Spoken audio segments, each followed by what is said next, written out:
South কলকাতার বুকে বৃষ্টি ভেজা সকালে এমন একটা ব্রেকফাস্ট হলে কেমন হয় দেখো। একবার তো ট্রাই করাই যেতে পারে।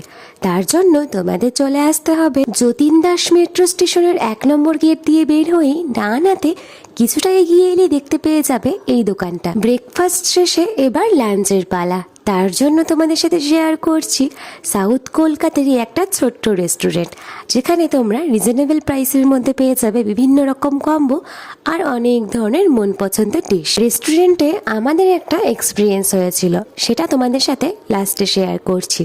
তার আগে ছিল আমার জন্য প্রি বার্থডে সেলিব্রেশন। আমি নিজেও এক্সপেক্ট করিনি আজকে তাদের কাছ থেকে এত সুন্দর একটা সারপ্রাইজ পাবো। সত্যি খুবই খুশি হয়েছি। সেখানে এক্সপিরিয়েন্স এটাই, আমরা যা যা অর্ডার করেছিলাম তার মধ্যে শুধু ব্লু লেগন আর অরেঞ্জ মাজিটোটাই পেয়েছিলাম।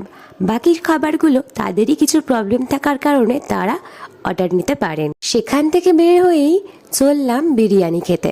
এখানকার চিকেন বিরিয়ানিটা সত্যি খুবই ভালো লাগে খেতে। এই দোকানটাও তোমাদের সাথে নেক্সট একটা ভিডিওতে অবশ্যই শেয়ার করার চেষ্টা করব। চলো টাটা।